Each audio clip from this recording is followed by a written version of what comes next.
বলতে পারবে বৈদ্যুতিক ইস্ত্রি এবং হিটারে কোন তার ব্যবহার করা হয়? এই দুটিকে আমরা উজ্জ্বলভাবে জ্বলতে দেখি, অর্থাৎ কোন তারের ফলে এটি হয় বা কোন উপাদানের কারণে এটি হয়। তোমরা জেনে রেখো, বৈদ্যুতিক ইস্ত্রি এবং হিটারে নাইক্রোম তার ব্যবহার করা হয়। এটি নিকেল, ক্রোমিয়াম এবং লোহার একটি সংকর ধাতু।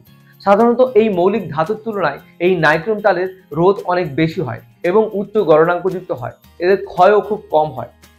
এই নাইক্রোম তারের বিশেষ বৈশিষ্ট্য হলো এটি উচ্চ রোধ এবং উচ্চ গলনাঙ্কযুক্ত। উচ্চ রোধ হওয়ার কারণে এটির মধ্য দিয়ে তড়িৎ প্রবাহিত হলে জুলের সূত্রানুযায়ী এতে প্রচুর পরিমাণে তাপ উৎপন্ন হয়। এই তাপই হিটার এবং আয়রনকে গরম করতে সাহায্য করে। এর আরেকটি বিশেষ বৈশিষ্ট্য হলো এটি সহজে বায়ুর অক্সিজেন দ্বারা জারিত হয়ে এটি সহজে নষ্ট হয় না, যে কারণে এটি অনেক দিন ধরে বা দীর্ঘদিন ধরে এটিকে ব্যবহার করা হয়। উচ্চ উষ্ণতায় লোহিত তপ্ত হয়ে যখন জ্বলতে থাকে এটি সহজে গলে না এবং দীর্ঘদিন ধরে এটি ব্যবহার করা যায়, যে কারণে বৈদ্যুতিক হিটারে এবং বৈদ্যুতিক ইস্ত্রিতে নাইক্রোম তারের ব্যবহার রয়েছে।